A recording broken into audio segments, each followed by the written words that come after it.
The Soviet generals were deep underground when the message arrived, a single sentence delivered by a trembling aide.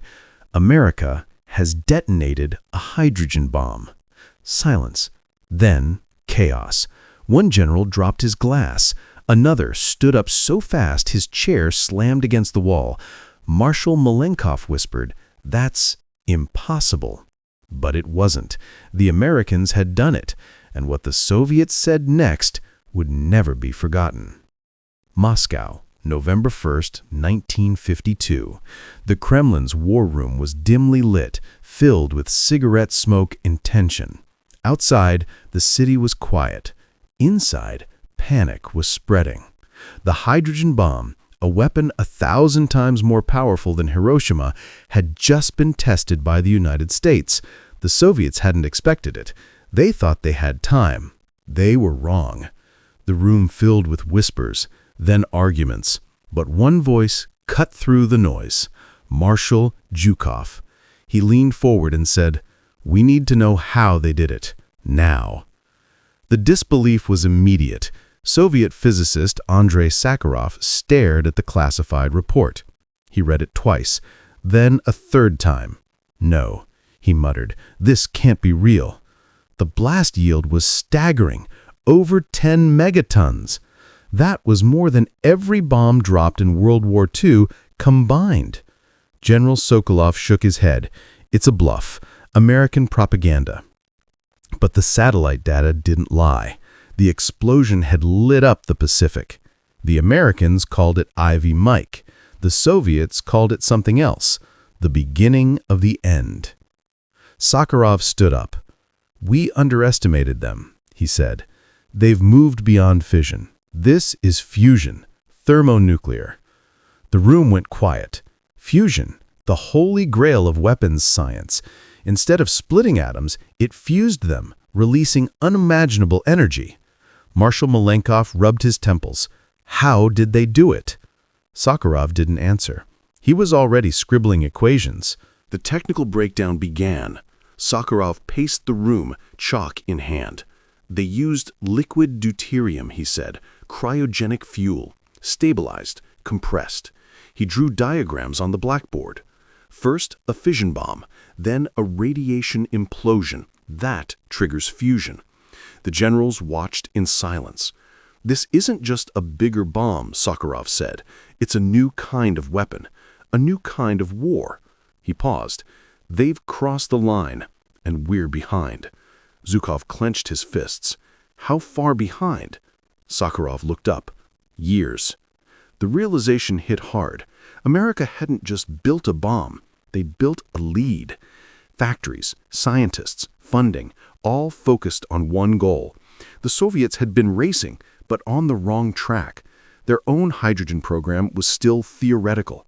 No prototypes, no tests, just papers. And now, those papers felt like ashes.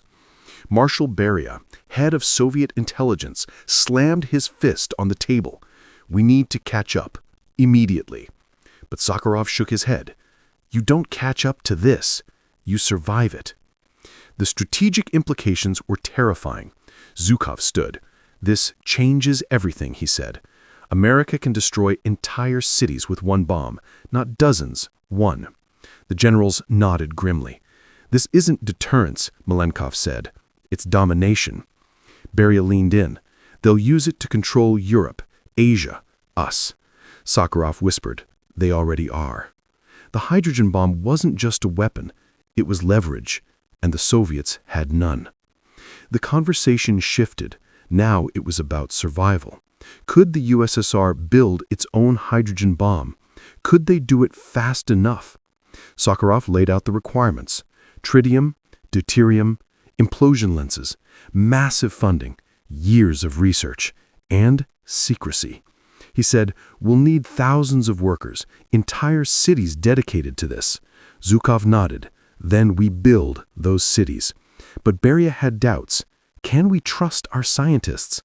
Sakharov looked him in the eye. "Only if you stop threatening them." The emotional fallout began.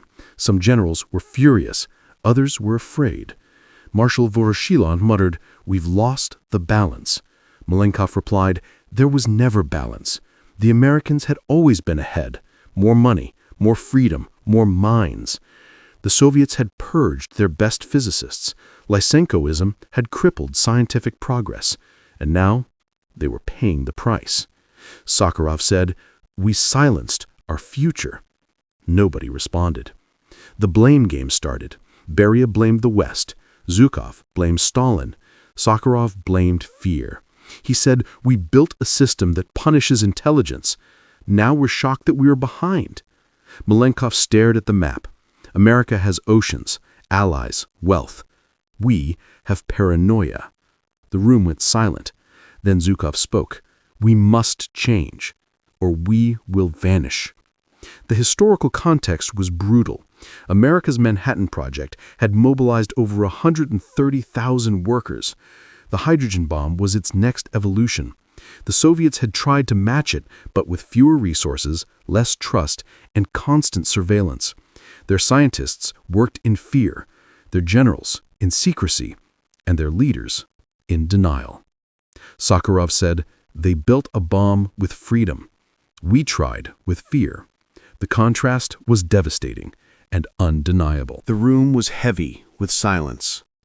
Then Marshal Malenkov spoke. "We must respond immediately."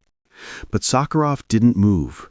He stared at the chalkboard, lost in thought. "The question isn't how we respond," he said. "It's whether we survive the response." Zhukov frowned. "What do you mean?" Sakharov turned slowly. "If we build this bomb, we change the world forever." The implications were staggering.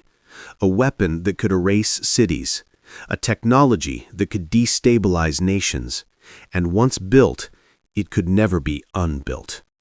Beria leaned forward. "Then we must build it first."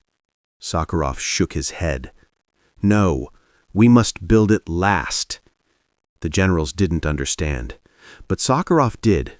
He saw the future, and it terrified him. The final truth began to emerge. The Soviets hadn't just lost a race, they'd lost a philosophy. America had embraced openness, collaboration, innovation. The USSR had embraced secrecy, fear, and control. And now that difference was lethal. Zhukov said quietly, "We punished our thinkers. They rewarded theirs." Sakharov nodded. "That's why they won." The hydrogen bomb wasn't just science. It was a mirror, and the reflection was brutal. The generals began to understand. This wasn't about catching up. It was about changing everything. Their military doctrine, their scientific institutions, their political system. But change was dangerous and slow, and the Americans were already moving fast. Malenkov whispered, "We're living in their world now." Nobody disagreed. The meeting ended with a single decision. The Soviets would build its own hydrogen bomb, but not out of pride, out of fear. Sakharov would lead the project. Zhukov would oversee deployment. Beria would control secrecy. And Malenkov would pray. Because once the bomb existed, there would be no going back. As the generals left the room, Sakharov stayed behind. He stared at the blackboard, at the equations, at the future. He knew what was coming.